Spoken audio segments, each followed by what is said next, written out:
وأنبئكم بما تأكلون وما تدخرون في بيوتكم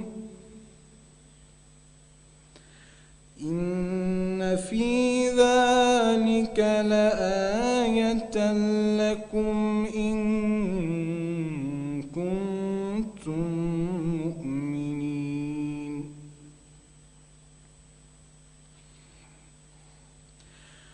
ومصدقا لما بين يدي من التوراة ولأحل لكم بعض الذي حرم عليكم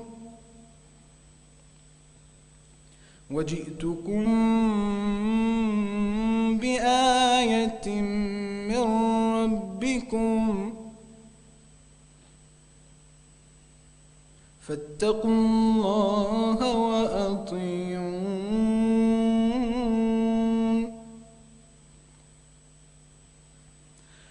إن الله ربي وربكم فاعبدوه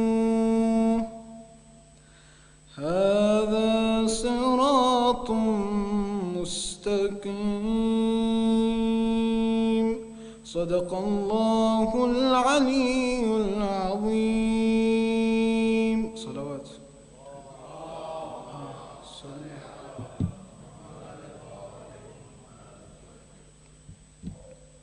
Bismillahir Rahmanir Rahim. And when the angel said, O Mary, Allah has chosen you and purified you, and He has chosen you above the world's women. O Mary, be obedient to your Lord and prostrate and bow down with those who bow in worship.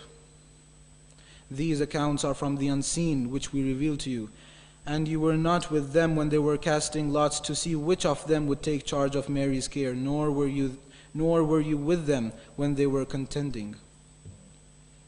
When the angel said, O Mary, Allah gives you the good news of a word from Him, whose name is Messiah, Jesus, son of Mary, distinguished in the world and the hereafter, and one of those brought near to Allah.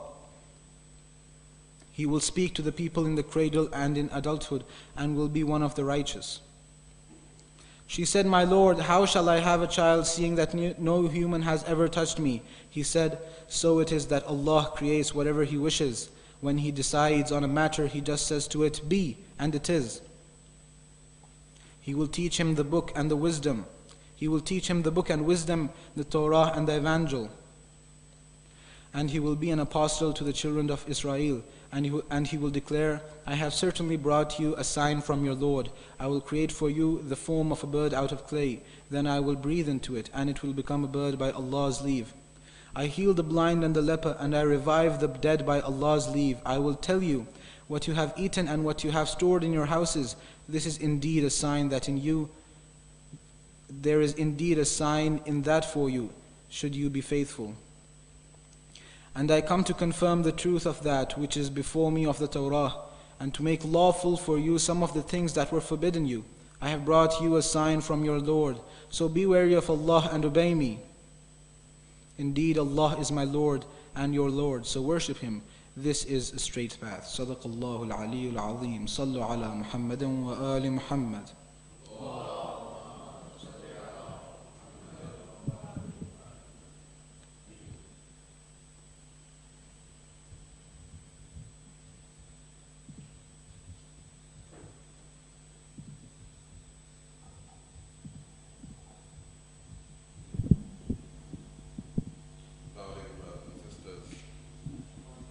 Welcome to the fifth of the series of 9 majalis on the topic of how to be part of the movement of Imam Hussain alayhi salatu wassalam, being addressed by Hujjatul Islam Sayyid Ali Aqib Jaffry of Qom. We will recite a salam before Sayyid Ali Aqib Jaffry takes the mimbar. Let us have a loud salawat before that.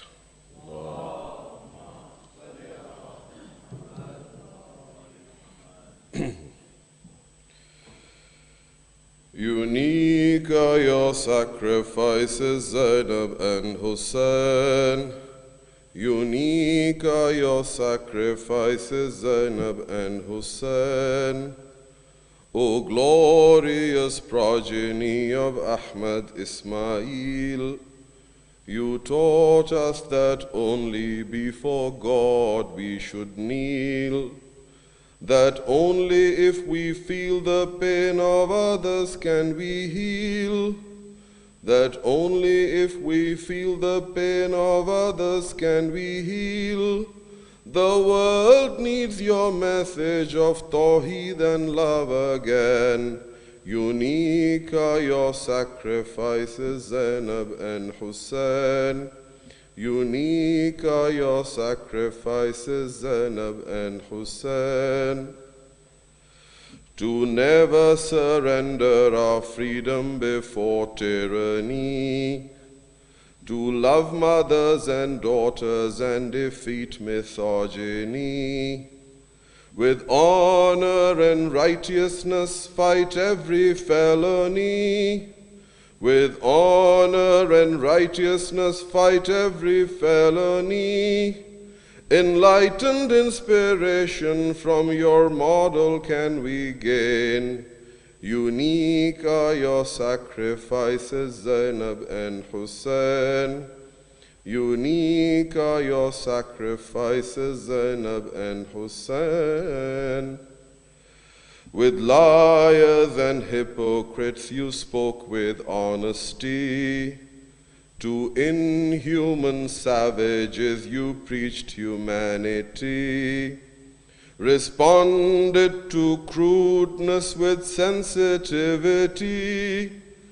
Responded to crudeness with sensitivity.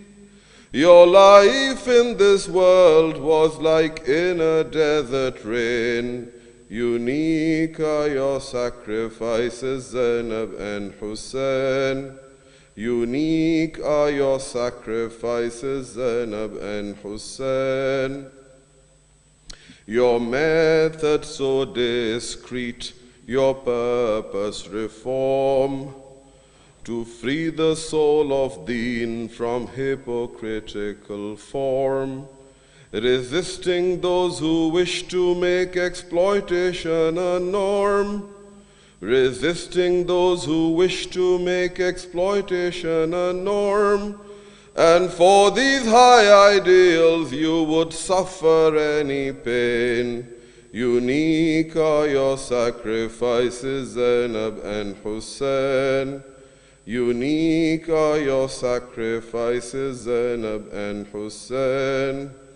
You represented Allah's every prophet's legacy, inherited the purity of Fatima Ali. But did the people value these pillars of piety? But did the people value these pillars of piety? They massacred one and paraded the other in chains. Unique are your sacrifices, Zainab and Hussein. Unique are your sacrifices, Zainab and Hussein. Sallu ala Muhammad wa ali Muhammad. Sallu ala Muhammad. Brothers and sisters, as you know, we have been having this series of majalis on the topic of how to be part of the movement of Imam Hussein alayhi salatu wassalam. The erudite speaker for these majalis is Hujjatul Islam Sayyid Ali Aqib Jaffry. I have given his introduction in previous majalis as well, but those who are new, it would be useful for you to know about the speaker as well. Hujjatul Islam Sayyid Ali Aqib Jaffry started his career as an electrical engineer. He graduated from the University of Engineering and Technology with the President's Gold Medal. He proceeded to the United States to complete his master's in electrical engineering from the University of Washington in Seattle. And then he had a calling and he went to Qom to pursue higher studies in Islam. and he has been there since. He has completed his bachelor's and his master's from Qom, most notably in theology, and he's now a student of Dars-e Kharij, which, as you know, is the highest level of instruction in the Shia madhab, in our Hawdaha Ilmiya. Sayyid Ali Aqib Jaffry has also been, for the last 3 years, a key advisor to the Anjuman-e-Mohammadi Islamic Community and Research Center here, exactly this space. He has conducted workshops here on topics of contemporary interest. He has guided the kids' teaching program on the weekends and discussed in workshop style many topics such as inheritance, marriage, homes, many topics of interest to the community. He has lectured extensively abroad, notably in the United States, in Canada, in Europe. I have personally attended many of his workshops in the US on the topic of Tawheed, especially his 3-day workshop on proofs of the existence of God, which were received very well, by the audience in the United States. So he's really someone with the credentials and with the focus to address contemporary issues. And it is our great fortune that he is among us to recite these majalis on the topic of how to be part of the movement of Imam Hussain alayhi salatu wassalam. So without further ado, and with your loudest of salawats, I request Sayyid Ali Aqib Jaffry to take the minbar and recite the 5th majlis of this series. Sallu ala Muhammad wa ali Muhammad. Allahumma salli ala Muhammad. Jal farajahum.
صل على محمد وآل محمد.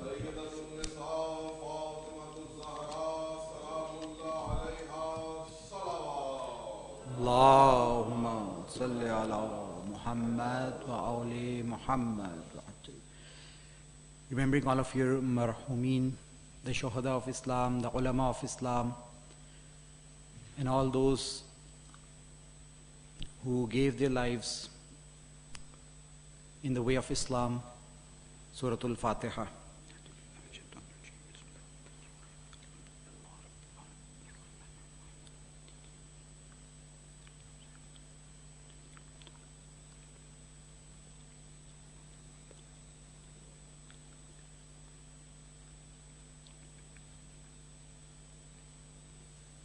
In one special Surah Al-Fatiha for Begum and Sayyid Afzal Ali Shah Sahab.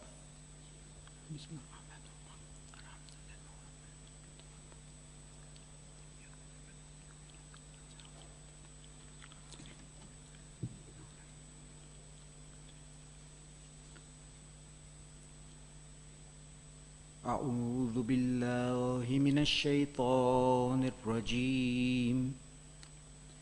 بسم الله الرحمن الرحيم. الحمد لله رب العالمين والصلاة والسلام على سيد الأنبياء والمرسلين وخاتم النبيين سيدنا ونبينا وشفيع ذنوبنا وطبيب قلوبنا أبي القاسم محمد اللهم صل على محمد وعلى أهل بيته الطيبين الطاهرين الغر الميامين المعصومين من يومنا هذا إلى يوم الدين. أما بعد، فقد قال الله تبارك وتعالى في كتابه المجيد وخطابه المتين وهو أصدق القائلين وقوله الحق. بسم الله الرحمن الرحيم. يا ليتني كنت معهم فأفوز فوزا عظيما. صلوات صل على محمد وآل محمد. We wish that we were part. We wish that we were with them in Karbala, so that we could also have achieved a great success. But in order to be part of them, in order to have the genuine intention of being part of them, we need to have the proper ma'rifah and understanding of who Imam Hussein ﷺ was, what his mission was, what was it that he set up to accomplish, and how does all of that relate to me as an individual living 1400 years after he passed away. How does that relate me? Why am I remembering and commemorating that incident even today? What is so significant about it? And this is what we have been discussing over the last 4 days. And those who are joining in new today, all of these lectures are building on what was discussed and said the previous day or days. So there is a continuity in the discussion. The purpose of our creation was ibadat, and for ibadat to happen, we need to have ma'rifah and understanding. The essence of worship is obedience, and the condition of worship is niyat. The higher the ma'rifah, the higher your awareness and understanding of the divine attributes of Allah subhanahu wa ta'ala, the higher your ibadat and your actions will be valued. The purer your intention is,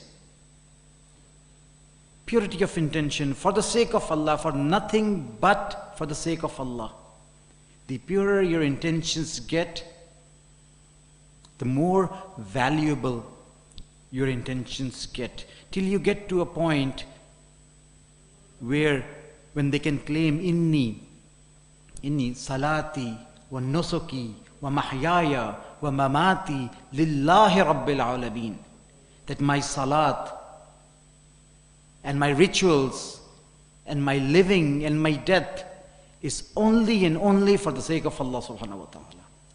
One can get to that level of marifah where he claims that لَوْ كُشِفَ الْغِطَى مَزْدَدْتُ يَقِينًا. If the veils are uncovered, if the veils are lifted, it will not increase me in my yaqeen. When a person gets to such a state, then they are not themselves anymore. Then there is no I left in them. Then their actions would become the actions of Allah subhanahu wa ta'ala. Then their eyes would become the Ainullah.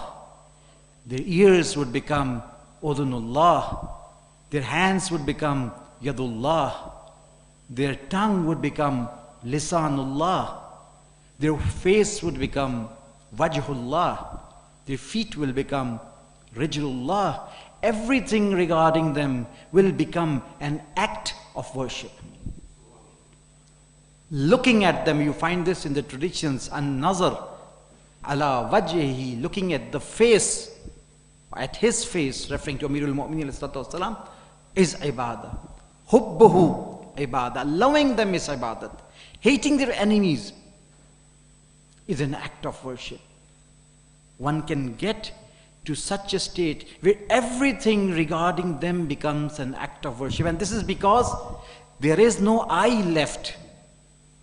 They have become the mirrors which reflect the divine attributes of Allah subhanahu wa ta'ala. They are nothing but the reflectors of the immaculate and perfect beauties of Allah subhanahu wa ta'ala. And that is why they get this station. And you should not worry if we praise and discuss their virtues in this manner. Some people get upset and they're worried that when you take an abd to this level, you have disturbed the hierarchy of ranks. You have damaged, you have crossed the boundaries. You have hurt this status of prophethood or the status of Tawheed. No, that does not happen. The Tawheed is not so weak that if you praise an abd of Allah subhanahu wa ta'ala, the Tawheed does not get hurt by that. As long as the person stays an abd of Allah subhanahu wa ta'ala. As long as he is the servant of Allah subhanahu wa ta'ala and totally dependent on Allah subhanahu wa ta'ala, you have not hurt the station of Tawheed. You have not hurt the status of prophethood, because the Prophet has already said, Ana adibullah wa aliyun adibi. I have been taught adab by Allah subhanahu wa ta'ala, and Ali has been taught adab by me. My teacher is Allah, and I am Ali's teacher. Now, no matter how high Ali goes, the prophethood will also be elevated accordingly, and so does Tawheed. And so does Tawheed. In other words, ये कहना मुनासिब होगा कि जिस खुदा का अली इतना बुलंद हो, उस अली का खुदा कितना बुलंद होगा.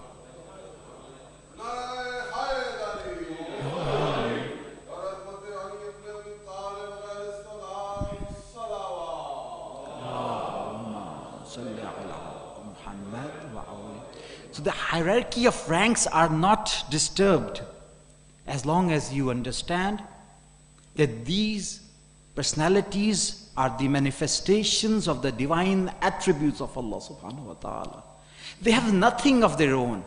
Whatever they have is from Allah subhanahu wa ta'ala. Whatever they have. And that is what defines our reality, our life, our health, our wealth, our eyesight, our hairsight. Whatever we have is from Allah. What is it that we have of our own? What is it that you can claim that it is yours and cannot be taken away from you? Is there anything? No. The only thing that you own and cannot be taken away from you is nothing. And that is what you can be proud of. And that is what you can be proud of. Allah subhanahu wa ta'ala in Surah Fatir verse 15 says, Ya ayyuhan nas antumul fuqara ilallah. All of you are in need, are faqir towards Allah. Wallahu huwal ghaniyul hamid. It is Allah who is ghani and hamid. So there is nothing that you have of your own that you can be proud of. The only thing that you have that belongs to you is your faqr, is your poverty, the existential poverty that you have. And that is what the Holy Prophet took pride in when he said, Al-faqru fakhri. Poverty is my pride. That is what his station of Nabuwat when we say, Ashhadu anna Muhammadan abduhu wa rasuluh. Allahumma salli ala Muhammadin wa awli Muhammad. I bear witness that you are his abd and his messenger. The station of Ubudiyyah is before the station of Risala. And that is where his true virtue lies in. When a person reaches such a level, he becomes the manifestation of the divine attributes of Allah subhanahu wa ta'ala. And sometimes we make mistakes thinking that if we assign some of the attributes to these personalities, we are again crossing the borders. Let me tread into a slightly sensitive domain and tread very carefully, inshallah, with Allah's help. The attribute of creation, the attribute of being a raziq. We would fear if this attribute was being attributed to anyone other than Allah. Who is Khaliq? Allah subhanahu wa ta'ala. Who is Raziq? Allah subhanahu wa ta'ala. Who blesses, who cures those who are sick? Allah subhanahu wa ta'ala. We would be afraid and we would be scared to attribute these attributes of Allah subhanahu wa ta'ala to anyone else, fearing that it would disrupt the hierarchy of ranks.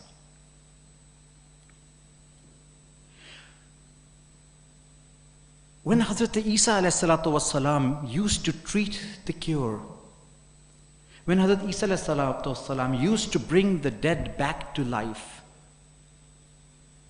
when he used to create a form, a statue of a bird and breathe into him and it will become living, who do you think should these actions be attributed to?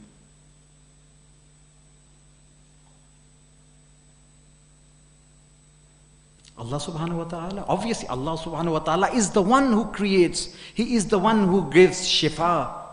He is the one who brings the dead back to life. And if Hazrat Isa alayhi salam is doing the same, it is through the powers of Allah subhanahu wa ta'ala. It is through the power of Allah subhanahu wa ta'ala that he is bringing the dead back to life. He is giving shifa to those, to the leprous and to the blind. And it is through the knowledge of Allah subhanahu wa ta'ala given to him that he can disclose to the people what they are hoarding in their houses. Would it be wise to attribute the act of creation here, or the act of giving shifa for Isa alayhi salam, for himself? No. Right? But let us look at the verses of the Holy Quran. How does Hazrat Isa alayhi salam talk about it when he talks to his nation, Bani Israel? Surah Al-Imran, verse number 49. This is Quran. The word of Allah subhanahu wa ta'ala, who is most sensitive about the issue of Tawheed. He says, the Prophet of Allah, Isa alayhi salatu wasalam, said to his nation, Inni qad ji'tukum bi'ayatim min rabbikum. I have come to you with a sign from my Lord. And what is that sign? Inni akhluqu lakum. Inni akhluqu lakum. Verily, I create for you. The Quran. Al-Imran, verse 49. Inni akhluqu lakum ka hay'at at-tayr. I create for you the form of a bird. فَأَنْفُخُ فِيهِ, and then I breathe into it. فَيَكُونُ طَيْرًا, then it becomes a bird. بِإِذْنِ اللَّهِ, with the idhn of Allah subhanahu wa ta'ala. The act of creation, Hazrat Isa alayhi salam is attributing it to himself with the qualifier بِإِذْنِ اللَّهِ. If you get rid of this qualifier, it becomes shirk. It is shirk because Allah creates. Here Hazrat Isa is saying, I am creating. He is not saying Allah is creating me, is creating through me. He's saying, I am creating it bi-idhnillah, with the idhn of Allah. It doesn't stop here. وَأُبْرِئُ الْأَكْمَهَ وَالْأَبْرَسِ, and I give shifa, and I cure the blind and the leprous. وَأُحْيِي الْمَوْتَى, and I bring the dead back to life. بِإِذْنِ with the izn of Allah subhanahu wa ta'ala. وَأُنَبِّئُكُمْ مَا مِمَّا تَأْكُلُونَ وَمِمَّا تَدَّخِرُونَ, and I inform you what you hoard in your houses. So if attributing the act of khilqah to Hazrat Isa alayhi salatu wasalam was breaking the boundaries, Allah subhanahu wa ta'ala would never have permitted His Prophet to do such a thing. And sometimes people complain, why did Allah subhanahu wa ta'ala use certain language in the Holy Quran or certain words in the Holy Quran? That is deceptive. That can throw people off. I would say it's the other way around. Allah wants to tell people that it is okay to do or say this with this qualifier, bi-idhnillah. Because the prophets have done so. Not only here, when Allah subhanahu wa ta'ala talks to Hazrat Isa alayhi salatu wasalam and reminds him of his actions, Allah said, وَإِذْ تَخْلُقُوا مِنَ الطِّينِ, when you created from clay. Saying to Hazrat Isa alayhi salam, when you created from clay the form of a bird, bi-idhni, with my permission. فَتَنْفَخُوا فِيهِ, and then you breathed into it. فَتَكُونُ طَيْرًا بِإِذْنِي, and it became a bird with my idhn. وَتُبْرِئُ الْأَكْمَهَ وَالْأَبْرَسِ, and when you gave cure, when you treated the blind and the leprous, بِإِذْنِي. وَإِذْ تُخْرِجُ الْمَوْتَى بِإِذْنِي, and when you raised the dead with my permission. So one thing should be clear once and for all. When a representative of Allah subhanahu wa ta'ala reaches such a level that he becomes the divine manifestation of all the attributes of Allah subhanahu wa ta'ala, then even then in that state, if he is creating with the permission and will of Allah subhanahu wa ta'ala, it is okay to attribute the act of creation to the Prophet or the representative of Allah with the qualifier bi-idhnillah. And no boundaries are broken here. In fact, this is what Allah subhanahu wa ta'ala wants. This is Ayn Tawheed. This is the essence of Tawheed. That His manifestations, His attributes will reach us through these individuals. We hear Allah becomes happy and Allah becomes sad, becomes ghazabnak. That would be a better word, right? We've heard that in traditions. Khuda ghazabnak hota hai, Khuda khush hota hai, razi hota hai. Are there states with God? Ki kabhi wo ek halat mein aa jaye, kabhi dusri halat mein aa jaye. No, that never happens with God. So what does it mean when we say Khuda khush hua, Khuda naraz hua? What is being said and what is being meant here? These personalities who are the divine manifestations of the divine attributes of Allah subhanahu wa ta'ala, jab Khuda khush hota hai, muskurahat inke chehron pe aati hai. When God is happy, there is no smile on God's face because there is no face there. When God is upset, there is no frown on God's face because there is no face there. The frown and the smile will appear on these faces. And it's through these faces you can tell if God is happy with me or if God is sad with me.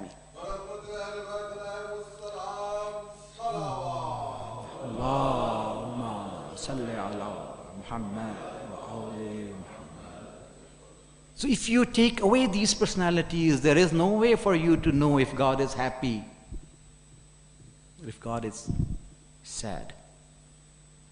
And this problem of fearing shirk unnecessarily was always there in all times, even the times of the Imam. There is one beautiful incident where one of the students of Imam Sadiq alayhi salatu wassalam,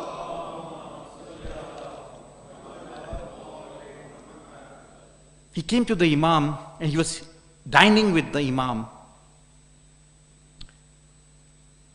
And once, when they finished, the Imam said, Alhamdulillahi Rabbil Alameen, Allahumma inna haza minka wa min rasulik.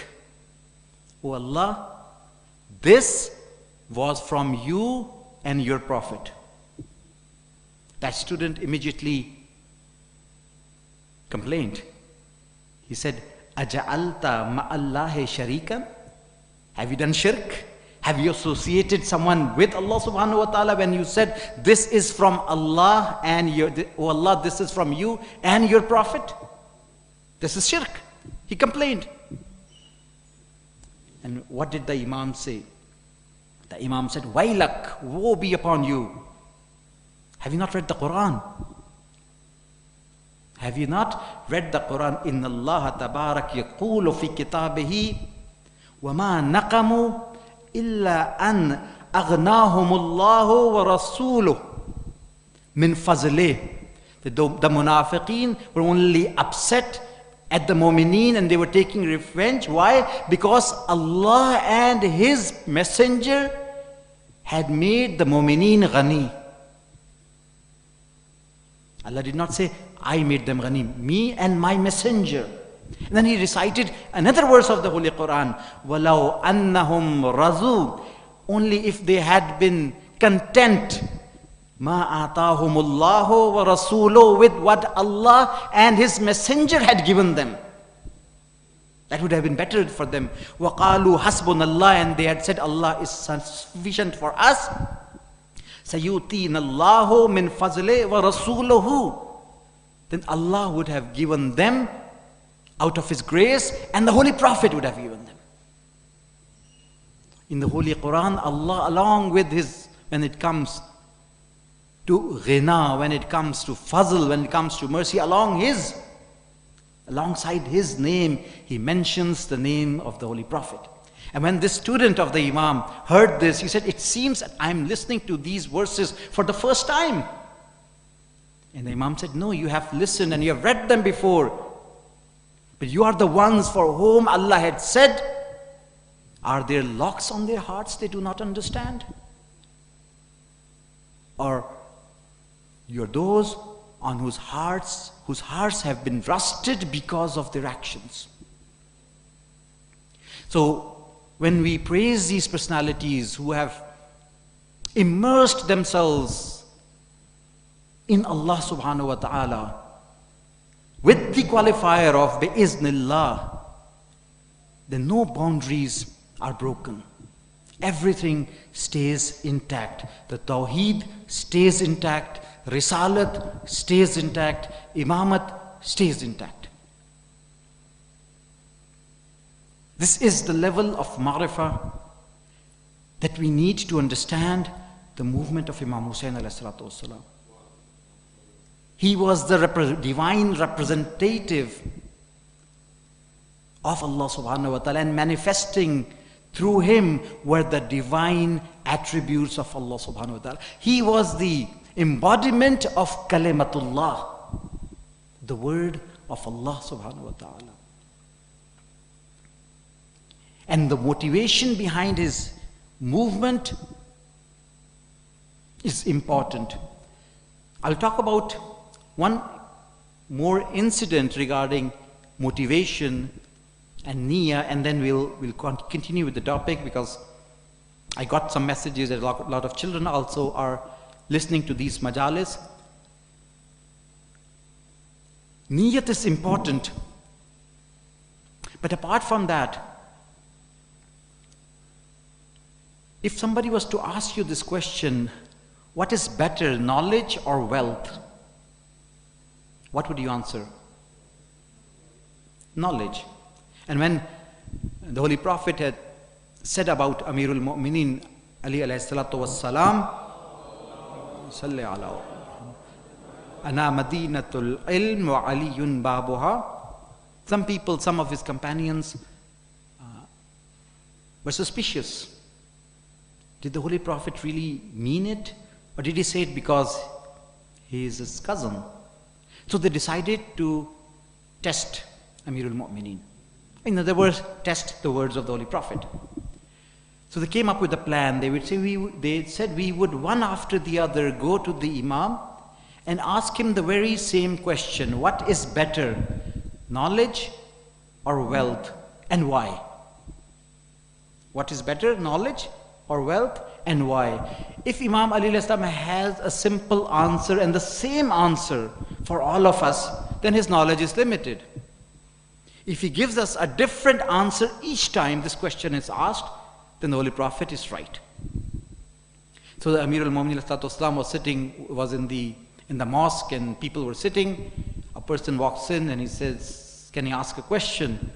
And he asks this question, what is better, knowledge or wealth? And the Imam, and why? And the Imam says, knowledge is better than wealth because you have to protect wealth, whereas knowledge protects you. He listened to this answer, got satisfied and sat down. A few moments later, another person walks in. O Amirul Mu'mineen, I have a question. Am I allowed to ask? Ask, what is better, knowledge or wealth? His knowledge is better. Why? Because knowledge is what the prophets leave behind. And wealth is what Harun and Fir'aun and Haman leave behind. This is the miras of the Anbiya, and that is the miras of people like Fir'aun. He sits down. Another person walks in. What is better, knowledge or wealth? He says knowledge is better because those who have knowledge have more friends, and those who have wealth have more enemies. He gets his answer. He sits down. Another person walks in. What is better, Amir al-Mu'mineen, knowledge or wealth, and why? He says knowledge is better than wealth because the more knowledge you spend, it grows. And the more you spend out of your wealth, it decreases. He sat down. Another person comes. What is better, knowledge or wealth? He says knowledge. Because knowledge stays with you in this world and the hereafter. Whereas wealth stays with you till you die. It does not accompany its owner in the hereafter. He got his answer. Another person walks in. Ya Amirul Mu'mineen, what is better, knowledge or wealth? He says knowledge is better because the person who has knowledge is respected, and a person who has wealth is given the title of being a miser. And it kept on. People kept on coming, and he kept on responding to them till a point came that he said, if all of the creation, one after the other, come to me with the same question, I would answer them in a manner that is different than the answer I've given before.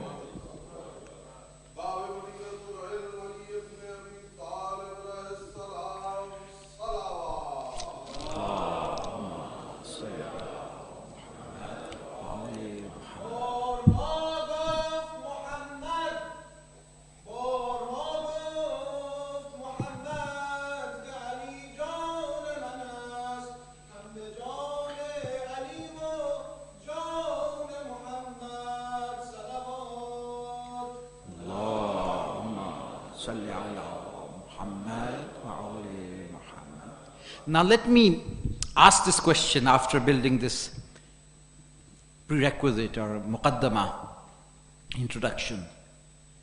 Who is better? A person who is in the pursuit of knowledge or a person who is in the pursuit of wealth?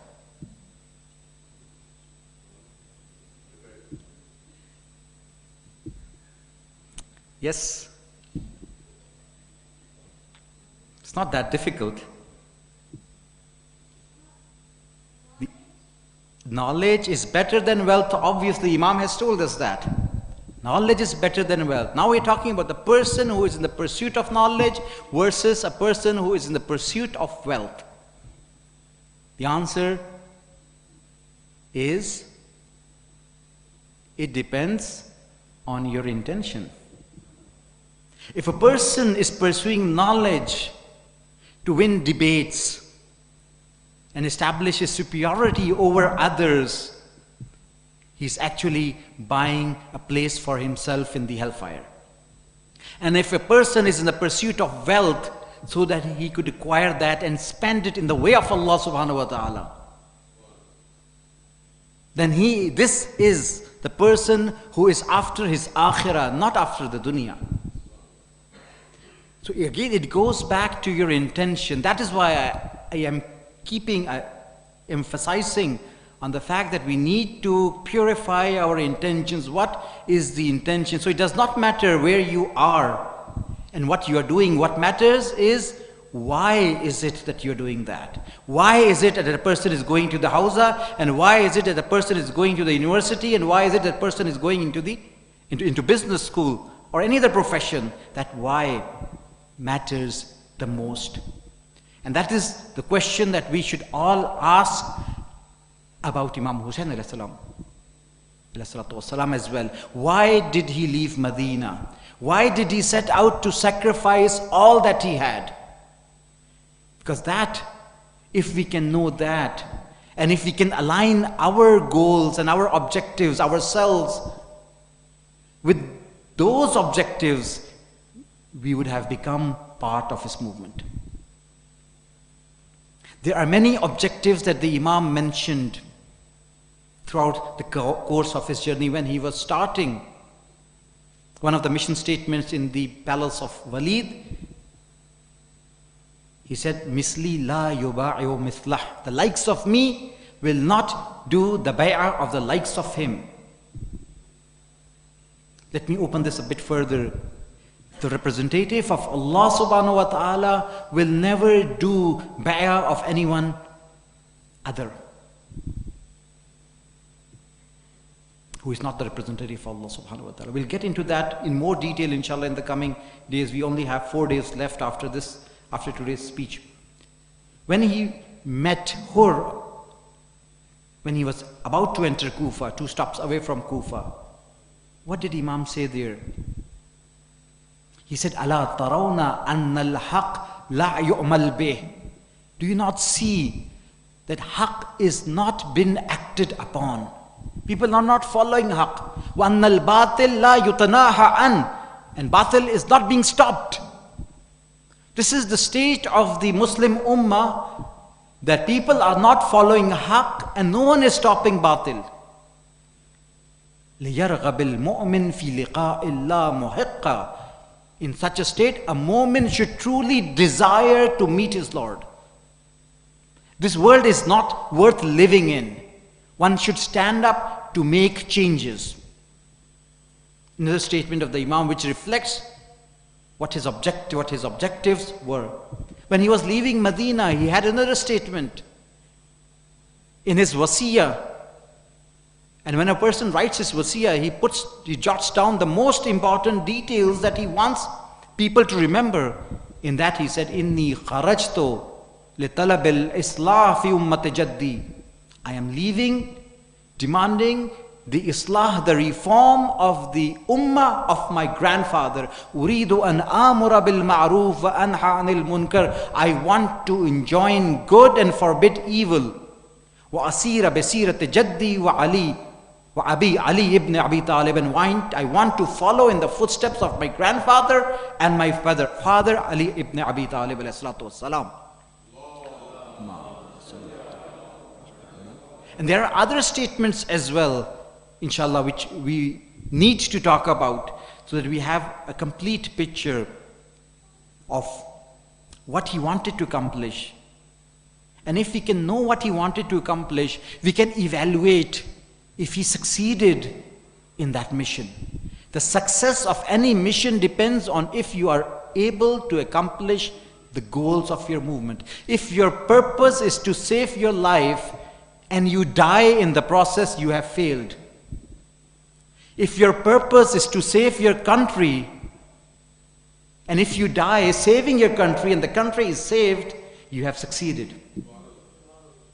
So if the objectives are clear, then you will have the true metric to evaluate if he succeeded or failed.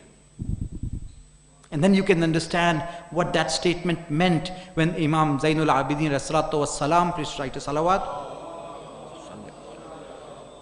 When he returned to Medina and a person came to meet him, he asked in a teasing manner, Man ghalab, who was victorious? And the Imam gave a reply. In order to understand what the reply was, we need to understand the objectives of the movement. And that is why we are having these gatherings, inshallah. And we'll talk about that in the coming days. Yesterday we talked about one of the Shuhada of Karbala that is less spoken of. That was Abdullah ibn Hassan. Today I'd like to talk about another son of Imam Hassan who was in the plains of Karbala and who sacrificed himself for Imam Hussain ﷺ on the night of Ashur, when Imam called all of his companions together and announced that I am the household of the prophetic mission. We do not deceive nor trick. They are after my blood. They're not after you. If you stay with me, you will be killed. Leave. Nobody left. Giving them an alibi to leave. In certain accounts, you will find that the Imam said, if you do not want to save your lives, at least hold the hands of one of my family members and take them with you. Save them if you don't want to save your lives. Yet nobody left. Instead, they stood up and expressed their loyalty in amazing words. In words that you cannot find in history. When they had expressed their words of loyalty, there was this child, a 13 years old child who was watching at a distance. He stood up with a question. He said, Ana fi man yuqtal? Oh my uncle, will I be among those who will be killed? He was worried. Maybe because of my tender age, I would not get the permission to go to the battlefield. And before answering his question, the Imam probably wanted the entire world to know the motivation behind the question. Why is Qasim asking this question? Is he afraid of death? Or does he want martyrdom? So instead of answering his question, the Imam threw another question at him. Kayf al-maut indak? How do you see maut? How do you see death, Qasim? And the reply came, Ahla min al-asal, sweeter than honey, uncle. And then he repeated his question, will I be among the martyrs of Karbala tomorrow? At that time the Imam answered, Qasim, you're worried about your own self? Tomorrow even my Ali Asghar will be martyred. And when the Imam said Ali Asghar will be martyred, there was a hue and cry. Everybody started to cry and they asked, Oh, our Imam, will the Ashkiya enter the camps and kill Ali Asghar? That was about to happen, but the Imam did not disclose that piece of information. The Imam said, that is not how Ali Asghar will be killed. I will take Ali Asghar in my lap to the battlefield. On the day of Ashur, the companions, one after the other, started to sacrifice their lives, defending their Imam and securing eternity in paradise, till a time came when all the companions had sacrificed themselves. Now was the turn of the family of the Prophet, and one after the other they started to go to the battlefield, till Imam sees this 13-year-old child standing in front of him, seeking permission to go to the battlefield. He is a reminder of Imam Hassan alayhi salam. How can the Imam let him go to the battlefield? But the child is insisting and the Imam is denying. And you see that with a lot of companions, that they were insisting and the Imam kept on denying. One of the explanations, one of the irfani explanations of this act is that whenever a person insists for going to the battlefield, whenever a person insists for martyrdom and expresses his desire, he is raised spiritually in his level. And the Imam and the Prophet of Allah, one of their objectives and one of their tasks is to make sure that everybody is able to flourish and nourish and get to the maximum perfection that this is possible for them. And the Imam would deny, wanting them to insist again and again. And every insistence enabled them to grow spiritually till a point comes that the Imam permits them to go to the battlefield. John used his own method. In the traditions, it is said that Aqib started to kiss his uncle's hands and feet only to allow him to go to the battlefield. Till a time came that the Imam permitted him, and the Imam dressed him with the armor himself. There was no armor that could suit him, that could fit him. So the Imam took a piece of turban, his amama, he tore it into half, used half of it to prepare a turban, to tie a turban on Hazrat Qasim alayhi salam, and the other half he put on his body as if kafan is put on the dead body.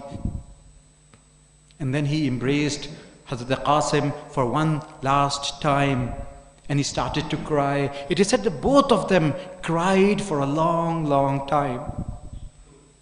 And then he feared him goodbye, and he went to the battlefield in a manner that his sword was making a mark on the sands of Karbala, as if Qasim was marking his road to martyrdom. He enters the battlefield and he introduces himself. When he entered the battlefield, there were tears in his eyes and tears were rolling over his cheeks. One of the enemy soldiers looked at him and he said, "Why are you crying? If you're afraid of that, you should not have come to the battlefield." At that point, Hazrat Qasim told the reason why he was crying. He introduced himself and he said, "I'm not crying because of myself. I'm crying because of Hussein alayhi salatu wasalam. I'm crying because Hussein is left alone and he is trapped among you." He said, "In tunkiruni fa'ana ibnul Hasan." If you do not know me, then know that I am the son of Hasan, Sibtun Nabiyil Mustafa al-Mu'taman, the grandson of the Holy Prophet Mustafa. This is who I am. Wahazal Hussein kal asiril murtahan, and this is Hussein, like a person, like a prisoner who is trapped bayna unasin la suqu sawbal muzan, who is trapped among a group of people whom the mercy of Allah subhanahu wa ta'ala will never quench their thirst.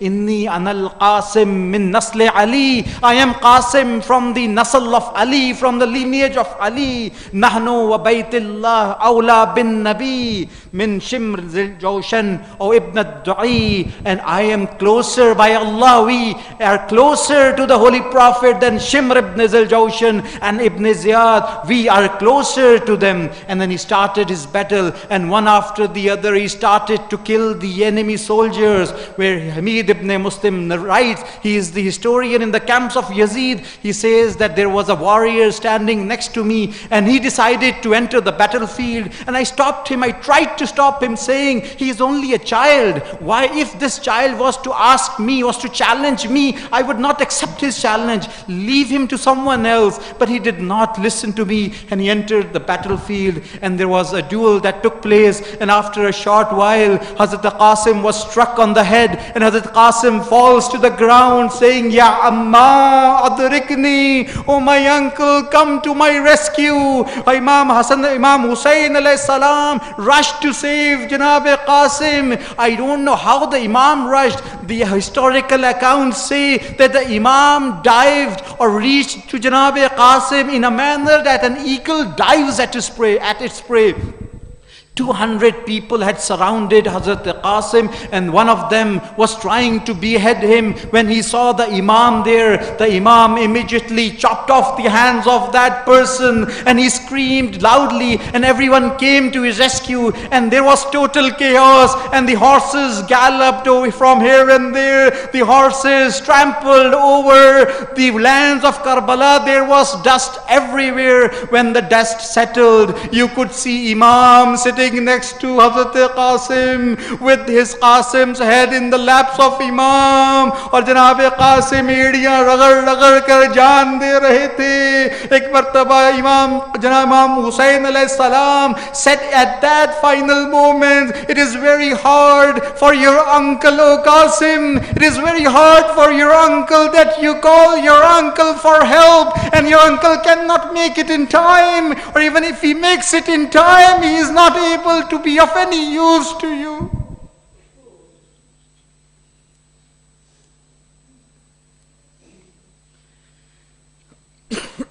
Ajrukum ala Allah.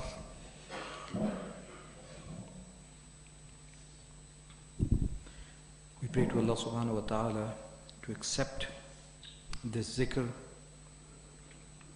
and to increase us in our ma'rifah and to give us the understanding and the energy and the skills to do our own tarbiyah and the tarbiyah of our children so that they end up in the camps of our 12th Imam. We pray to Allah subhanahu wa ta'ala for the quick reappearance, for the quick reappearance of our 12th Imam.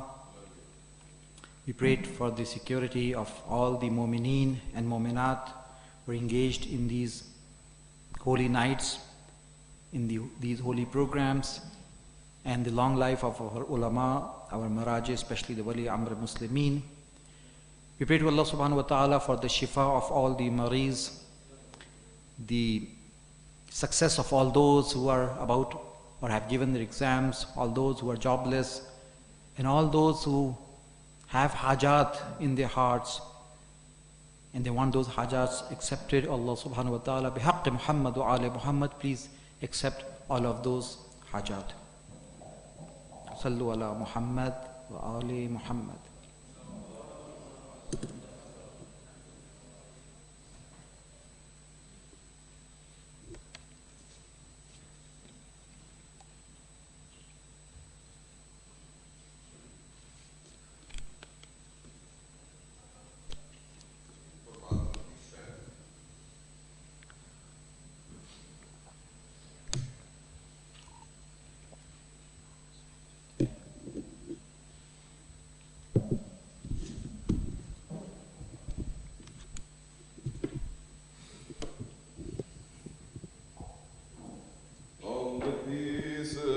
Qasim they cried, for no one could bear that he died. Least of all Hussain, least of all Hussain. On the pieces of Qasim they cried, for no one could bear that he died. Least of all Hussain, least of all Hussain, Least of all Hussain, least of all Hussain, least of all Hussain.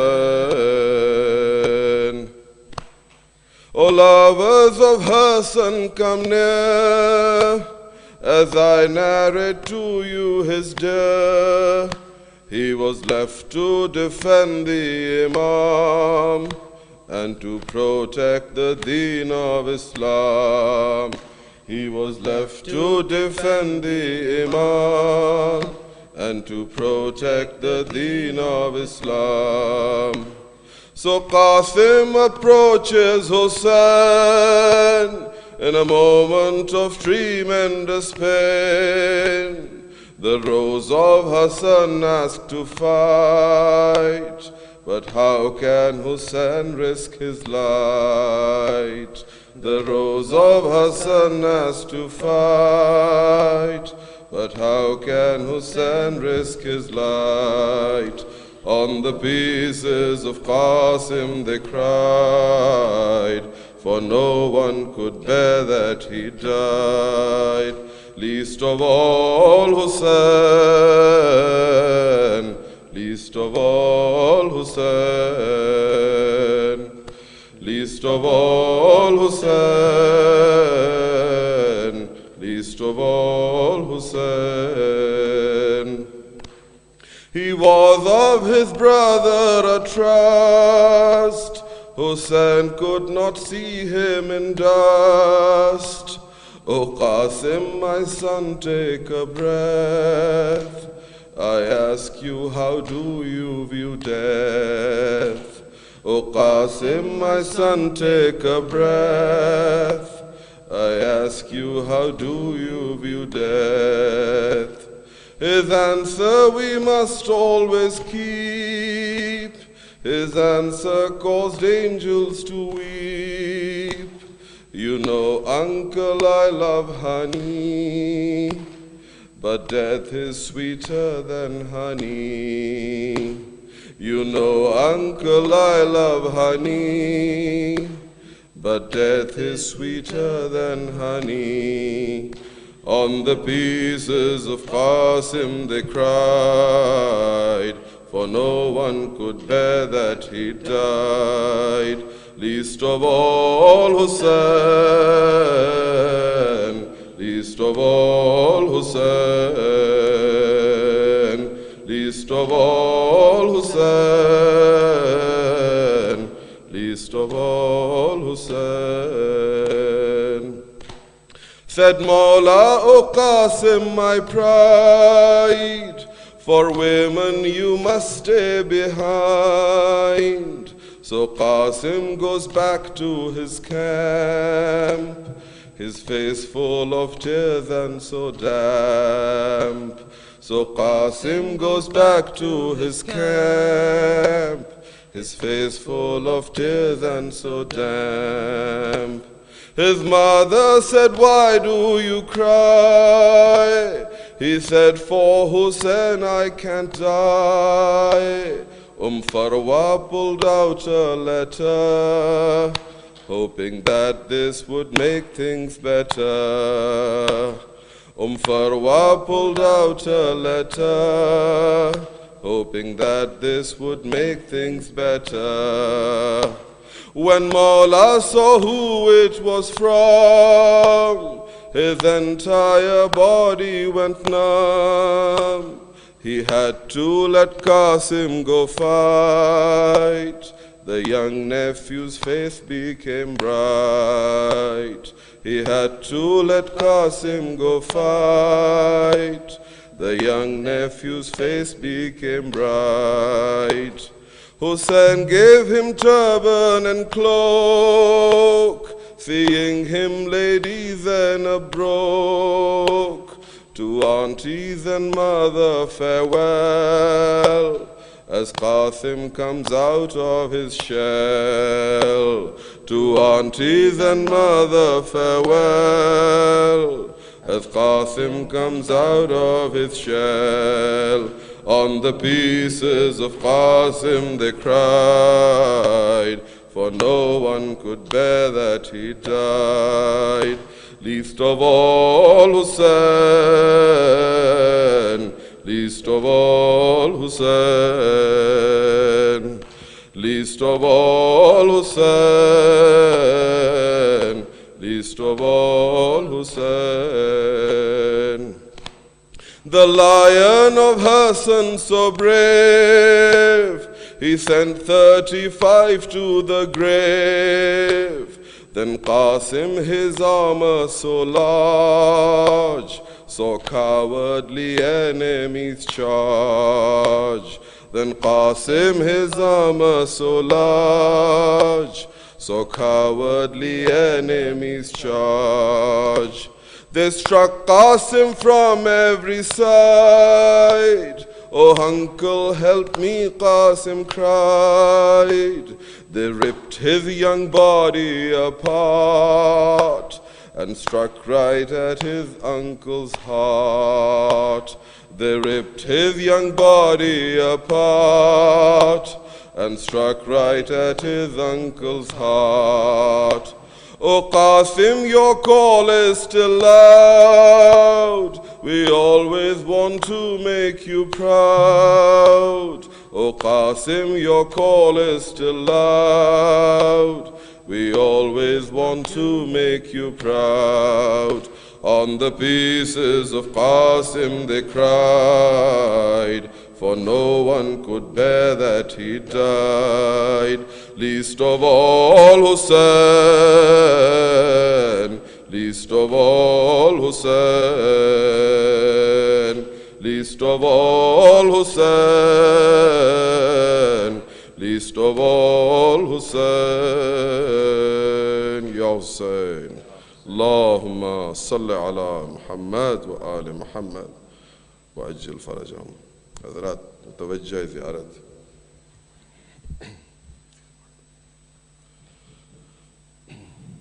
السلام عليك يا أبا عبد الله، السلام عليك يا ابن رسول الله، السلام عليك يا ابن أمير المؤمنين وابن سيد الوصيين، السلام عليك يا ابن فاطمة الزهراء سيدة النساء العالمين، السلام عليك وعلى جدك وأبيك، السلام عليك وعلى أمك وأخيك، السلام عليك وعلى التسعة المعصومين من ذريتك، السلام على الحسين وعلى علي بن الحسين وعلى أولاد الحسين وعلى أصحاب الحسين. Everyone. السلام على الحسين وعلى علي بن الحسين وعلى أولاد الحسين وعلى أصحاب